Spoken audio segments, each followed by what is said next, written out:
Hello, my name is Hassan Sorrells, and this is the Leadership Lessons from the Great Books podcast, shorts.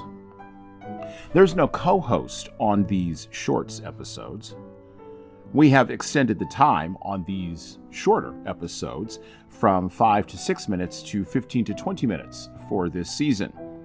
This is so that these shorts can serve as introductory episodes released ahead of our weekly, longer form episodes. But don't worry, I will still let you know my observations, ideas, thoughts, or rants about the literature, philosophy, psychology, and even the theology of leadership, particularly as we prepare for the restoration of leadership and leadership principles during the next historical high in America. Why these episodes? Well, because listening to me talk about leadership for now around 15 to 20 minutes is still better than reading and trying to understand yet another business book. Even that business book that you bought with that famous person's name as the author, but you haven't applied any of the principles from that book to your leadership practices. At least not yet. In the West, we collectively are historically, philosophically, intellectually, and even morally past the height of the Enlightenment project. The Enlightenment, which encompassed a series of changes and transformations in the mindsets and attitudes of people born and raised mostly in Western Europe, although later globally, and then those who migrated to nations those people colonized, officially really kicked off with the German Reformation led by Martin Luther and ended, somewhat apocalyptically, with the nuclear holocaust at Hiroshima and Nagasaki. That one sentence covers about 400 years, and it has to, because the scope of the Enlightenment project, driven almost exclusively by the idea that human reason and free inquiry could understand the nature of God, and finally that human reason could dethrone the nature of God himself, is still being felt today. From technology and science to social engineering via government, the ideas leaders are based in and do not think about are ideas that come from the Enlightenment project. The assumptions that undergird those ideas come from a position based on the idea from the ancient Greek thinker Protagoras, ruthlessly taken to its logical conclusion, that man is the measure of all things. In the midst of the Enlightenment project, about 250 years after Luther nailed his 95 Theses to the door of the Wittenberg Church and started a ball rolling downhill in Europe, some people, writers, scientists, thinkers, philosophers, and others, began questioning the idea, or at least began questioning the genesis of the idea that, quote-unquote, this is the best of all possible worlds. They looked around at the religious strife, sectarian violence, the natural upheavals and the results of colonial exploration beginning in the New World, and began to postulate that maybe the people in the world were making it broken and needed a swifter change than one that could be provided by the mere application of mere human reason. And since Gutenberg, that other progenitor of the Enlightenment project, created the technology of the printing press, anyone could publish their words to the world. Their words of objection, their words of support, or their words of skepticism. And almost every educated person has ever since felt an obligation to do so. But with that publishing comes a commitment to free inquiry, free speech, freedom to worship, as well as a commitment to all the consequences and repercussions, individual and corporate, that come from exercising such a privilege.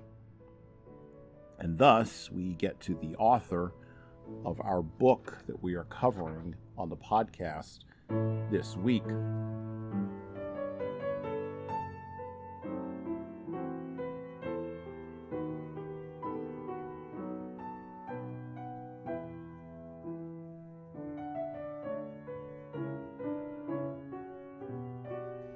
François-Marie Arouet, born November 21st, 1694, died May 30th, 1778, known by his nom de plume, Voltaire, was a French Enlightenment writer, philosopher, satirist, and historian.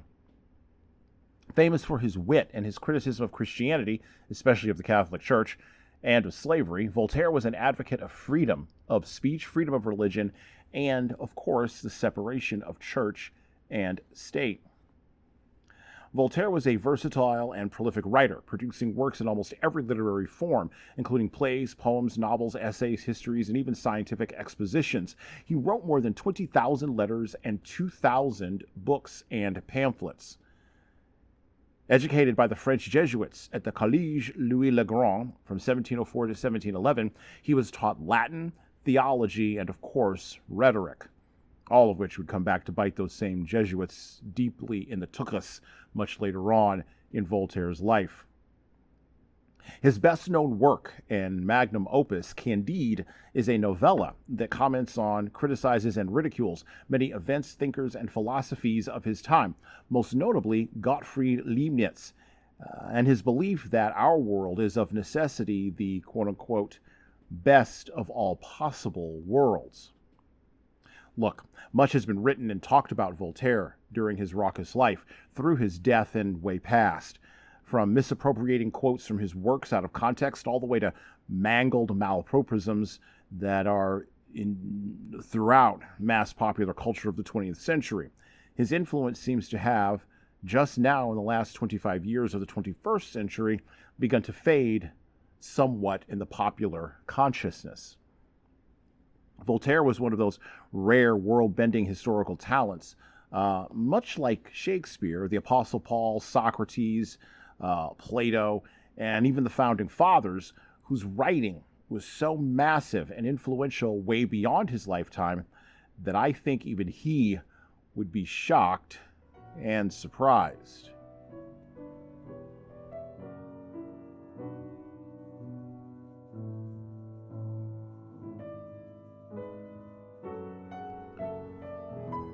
In the West, leaders are leading in a world deeply embedded in the ember of cynicism and irony. We lead because it is an obligation many times, not because we are inspired to. And yes, inspiration fades, but often when it does, we revert as leaders to the cultural easy road of obligation and responsibility, and we keep the irony, hardening into a shield to protect us from really saying what we really mean and really meaning sincerely what we say. This, of course, should come as no surprise. After all, we are way past the close of the Enlightenment project, and many of us who are leaders now were raised deep in the heart of the postmodern, post-Enlightenment project, where everything was deconstructed, meaning and authority was suspect, and the guardrails of tradition and security, positional, familial, or even communitarian, had long been pulled up and thrown into a massive bonfire in a field of social media posts, videos, and endless memes. The massive question of what do we do now cannot be sufficiently answered by the marketing research-driven articles published by the Harvard Business Review, or even by the self-help books that crowd the business section of Barnes and Noble. What do we do now? How do we get out of the postmodern, post-Enlightenment project? How do we lead with sincerity? How do we rebuild institutions? And of course, how do we create meaning? These are all questions that cannot be answered by a cynical detachment or even an ironic detachment from the things of the world. And these are massive questions that our current era cannot answer. And so maybe what we need to do now is go back to the past in order to rediscover the traditions, rhythms, patterns, and ways of being that were torn down by the Enlightenment project itself. Do we reject the fruits of modernity and post-modernity? Maybe we have to as leaders. After all, we have gotten as far as ironic detachment and cell phone technology can take us after all. Maybe mere human reason, now suspect, must be reassembled somehow and in some fashion. Not as another idolatrous golem, but as a partner on the long trek back to restoring what has been lost long lost in the path we have forged as leaders into this cul-de-sac of the thing we call, or the space we call, the future. And well, that's it for me.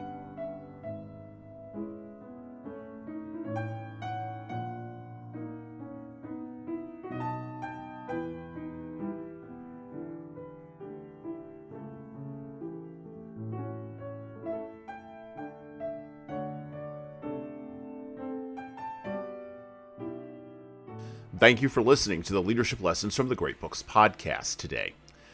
And now that you've made it this far, you should subscribe to the audio version of this show on all the major podcast players, including Apple iTunes, Spotify, YouTube Music, and everywhere else where podcasts are available.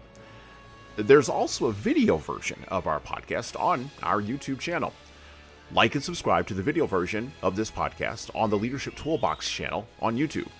Just search for Leadership Toolbox and hit the subscribe button there on YouTube. And while you're doing that, leave a 5-star review if you like what we're doing here on Apple, Spotify, and YouTube. Just go below the player and hit 5 stars. We need those reviews to grow, and it's the easiest way to help grow this show. And tell all your friends, of course, in leadership. By the way, if you don't like what we're doing here, well, you can always listen to another leadership show. There are several other good ones out there. At least that's what I've heard. All right. Well, that's it for me.